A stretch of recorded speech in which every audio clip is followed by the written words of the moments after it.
যে নরেন্দ্র মোদীরা হিন্দুদের ভালো করছে।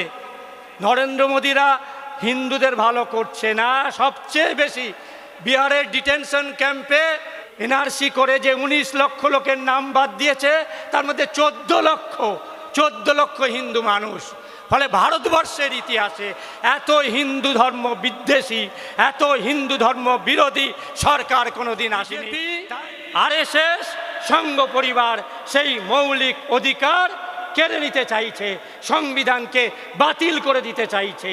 তাই আপনাদের ভাষায় না বলে আমি আমার ভাষায় বলি যে ভিন রাজ্যে কর্মরত বাঙালিদের উপর এবং অন্য অন্য ভাষাভাষী মানুষের উপর আরএসএস সংঘ পরিবার বিজেপি যে আক্রমণ করছে, আসলে সেটা সংবিধানের উপর আক্রমণ করছে। ধন্যবাদ দেব অল ইন্ডিয়া তৌহিদি জনতা, তারা সারা দেশ জুড়ে, আমি পরিযায়ী শ্রমিকের শব্দ বলি না,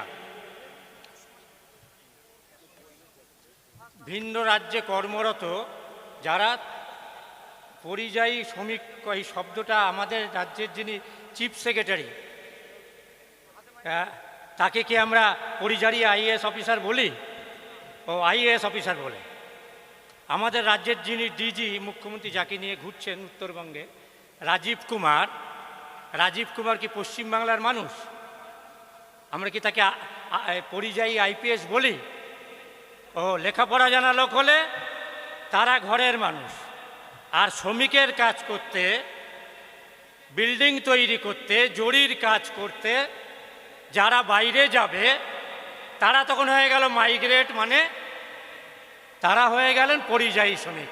আমরা মানবাধিকার কর্মীরা অনেকে বলেন, এমনকি এখানে একটা পরিযায়ী শ্রমিক বোর্ড আছে, আমি তার চেয়ারম্যানকেও বলেছিলাম যে আপনাদের সঙ্গে ও সংখ্যায় যতই আপনারা থাকুন না কেন, সত্যটা একটাই হয়।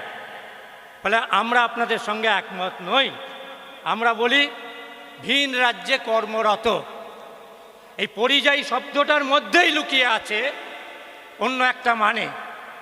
ভারতবর্ষের, আমি মানবাধিকার কর্মী, আমি সংবিধান ধরে বলবো, আপনাদের এই আজকের যে জমায়েত, এই জমায়েত ওয়াকফকে বাঁচানো, ওয়াকফ আইনকে স্বীকৃতি কে দিয়েছে? ভারতবর্ষের সংবিধান দিয়েছে।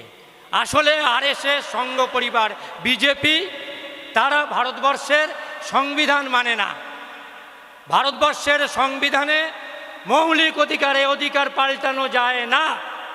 মৌলিক অধিকারের 25 থেকে 30, ইংরেজিতে বলে আর্টিকেল 25 থেকে 30, মৌলিক অধিকারে বলা আছে যে কোনো ধর্মীয় প্রতিষ্ঠান, ধর্মাচরণ, ধর্ম পালন, ধর্ম প্রচার করা আমাদের সাংবিধানিক অধিকার। আসলে ওয়াকফ সম্পত্তি কেড়ে নেওয়ার মধ্যে দিয়ে নরেন্দ্র মোদী, অমিত শাহরা ভারতবর্ষের সংবিধানকে আক্রমণ করছে।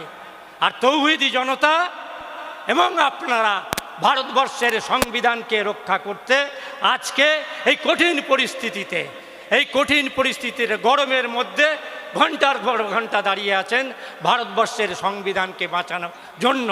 ভারতবর্ষের সংবিধান বাঁচলে ওয়াকফ আন্দোলন জয়লাভ করবে। এটা আমার চেয়ে আপনারা অনেক অনেক ভালো বোঝেন। তাই সংবিধান বাঁচানোর লড়াইটা আজকে এক এবং একমাত্র লড়াই হয়ে দাঁড়িয়েছে। এই যে অন্য রাজ্যে কাজ করতে যায়, যারা এখানে পড়াশোনা করেন, আমি জানি কলকাতায় থাকেন, আপনারা যথেষ্ট খবর রাখেন। ভারতবর্ষের সংবিধানের মৌলিক অধিকার 19 ডি এবং ইতে দেখে নেবেন, ভারতবর্ষের যে কোনো জায়গায় ঘোরাফেরা করা আমার মৌলিক অধিকার। ভারতবর্ষের যে কোনো জায়গায় বসবাস করা আমার সাংবিধানিক অধিকার, মৌলিক অধিকার। এই সংবিধানের উপর আক্রমণ প্রতি ইঞ্চিতে ঠেকাবার শপথ নিতে হবে।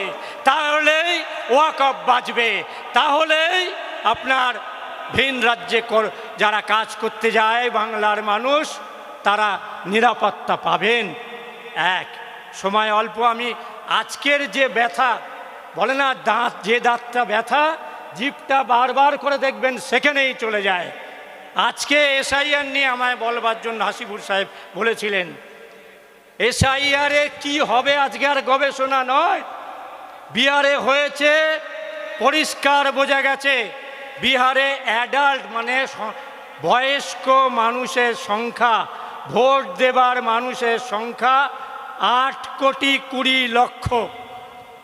আর নির্বাচন কমিশন যে রিপোর্ট ফাইনাল তালিকা, চূড়ান্ত তালিকা করেছে তাতে 7,22,00,000 লোকের নাম আছে। অর্থাৎ 80 লক্ষ মানুষের নাম, 80 লক্ষ মানুষের নাম ইতিমধ্যেই বাদ দিয়ে দিয়েছে। তাহলে ভাবুন, বাদ দিয়ে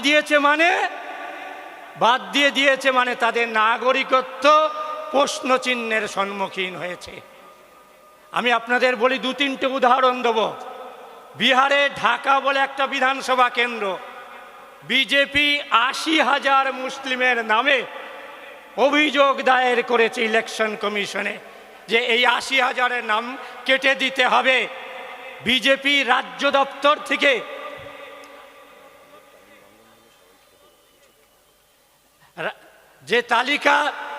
যে তালিকা দেয়া হয়েছে, সেই তালিকা আমাদের কাছে আছে যে 80,000 লোকের নাম, মুসলিম লোকের নাম বাদ দেয়া হয়েছে। আমি খালি বলবো যে এই 80 লক্ষ মানুষের নাম বাদ গেছে। বিহারের জনসংখ্যা 16%, মানে 100 জনের 16 জন মুসলমান, মানে ধরে নিলাম 20 লাখ মুসলমানের নাম বাদ গেছে। বাকি কাদের নাম বাদ গেছে? বাকি বাদ গেছে আদিবাসী, দলিত এবং হিন্দু মানুষদের নাম। অর্থাৎ 60 কোটি হিন্দু মানুষের নাম তারা কেটে বাদ দিয়ে দিয়েছে। এটা ভাবার কোনো কারণ নেই।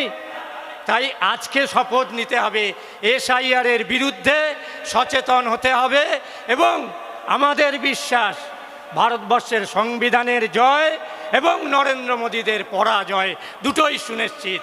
আপনারা ঐক্যবদ্ধ থাকলে নরেন্দ্র মোদী এবং আরএসএসের পরাজয় সুনিশ্চিত। ধন্যবাদ।